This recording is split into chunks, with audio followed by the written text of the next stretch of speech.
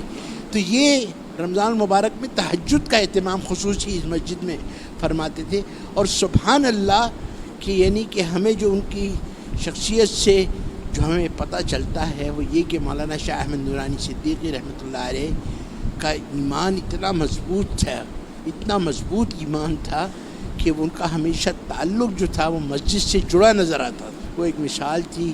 آج ہمارے لیے وقت ہے کہ ہمیں چاہیے کہ ہم اپنی نئی نسل کی بھی اسی طریقے سے تربیت کریں، ان کو وہی رستہ دکھائیں کہ وہ قائد اہل سنت کے طریقے میں چلتے ہوئے دین کی رسی کو مضبوطی سے تھام لے اور مذہب مہذب اہل سنت والجماعت سنی مسلک پر مرتے دم تک قائم و دائم رہیں اور حضور پرنور صلی اللہ علیہ وسلم کی محبت سے اپنے دلوں کو منور کرتے رہیں تاکہ زندگی بھی آسان ہو، آخری وقت بھی آسان ہو، قبر کا مرحلہ بھی آسان ہو اور حشر بھی آسان ہو. میں دل کی گہرائیوں سے مبارکباد پیش کرتا ہوں GNN انٹرنیشنل ٹیلی ویژن چینل کو کہ وہ یہ اہتمام کر رہے ہیں کہ ایک عالمگیر، ایک عالمی شخصیت مولانا شاہ احمد نورانی صدیقی رحمۃ اللہ علیہ کے اوپر بایوگرافی بنا رہے ہیں.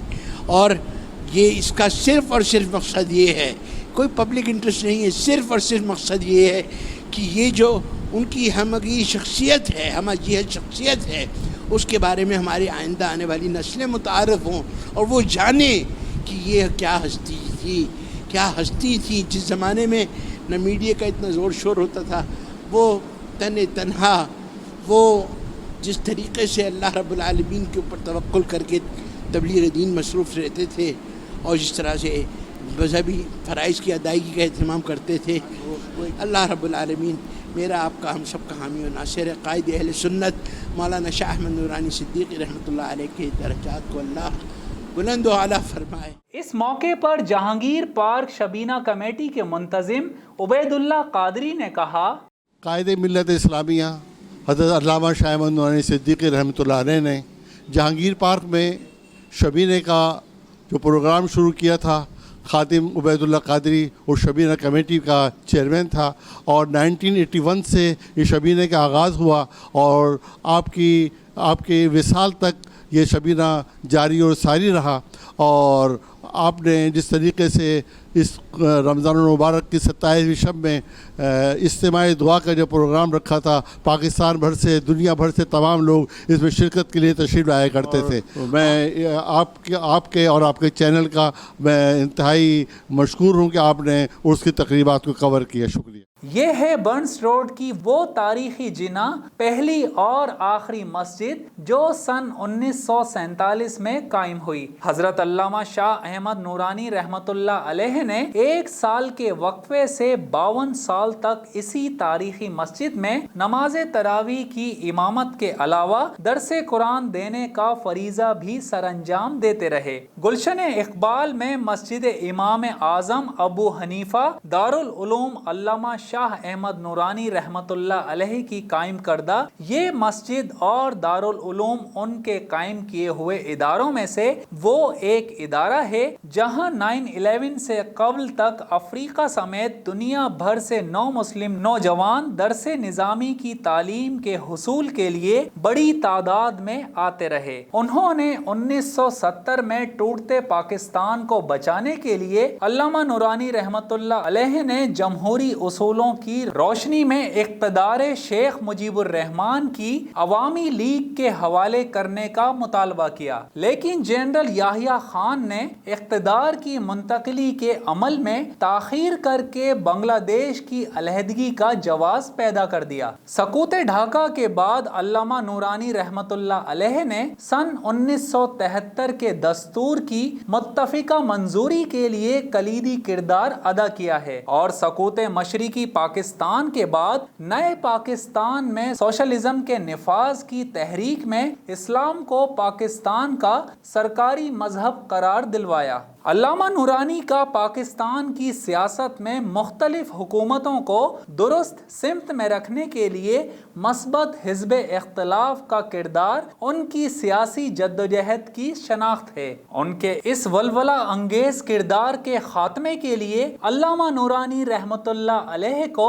مختلف حکومتوں کی جانب سے اقتدار کی ہمیشہ سے ہی پیشکش کی گئی، لیکن انہوں نے جابر اور ظالم حکمرانوں اور دہشت گردوں کا مقابلہ ہمیشہ ایمانی قوت سے کیا اور ملک و ملت کی خدمت کے لیے ہمیشہ سے ہی حق کی آواز بلند کی، اور ہر پیشکش کا جواب ہمیشہ یہی دیا کہ ان کا سودا تو بازار مصطفیٰ میں ہو چکا ہے۔ علامہ نورانی رحمۃ اللہ علیہ کی سیاست کا محور و مرکز مقام مصطفیٰ کا تحفظ اور نظام مصطفیٰ کا نفاذ رہا ہے۔ علامہ نورانی ملک میں ہمیشہ سیاسی اتحادیوں کے بانیوں میں شامل رہے۔ بھٹو آمریت کو روکنے کے لیے بھی ملک میں سب سے پہلے بننے والے اتحاد UDF، متحدہ جمہوری محاذ، پاکستان قومی اتحاد، ملی یکجہتی کونسل اور متحدہ مجلس عمل سمیت حزب اختلاف کی جماعتوں کو متحد کرنا علامہ نورانی رحمۃ اللہ علیہ کا بڑا ہی سیاسی فن رہا ہے۔ میں بزم شاہ احمد نورانی کے خادم محمد فاروق نورانی DNA نیوز پاکستان کا شکر گزار ہوں کہ امام انقلاب حضرت علامہ شاہ احمد نورانی صدیقی رحمۃ اللہ علیہ کے 18ویں سالانہ عرس مبارک کے موقع پر 30 مئی کو ایک خصوصی پروگرام نشر کر رہا ہے، جس میں امام انقلاب علامہ شاہ احمد نورانی صدیقی رحمۃ اللہ علیہ جیسی عالمی شخصیت سے وابستہ چیزوں کو امت مسلمہ کے سامنے اجاگر کرنے جا رہا ہے۔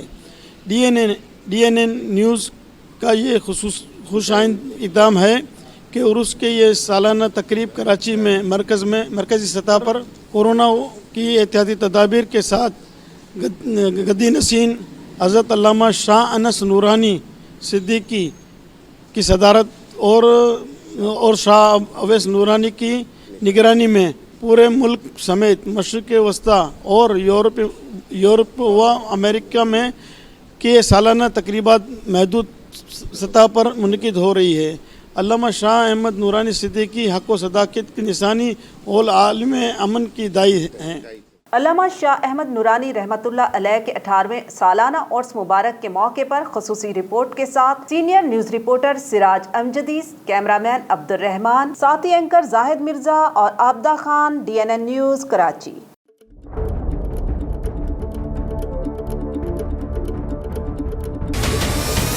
ہمارے چینل کو سبسکرائب کریں اور بیل آئکن پر کلک کریں۔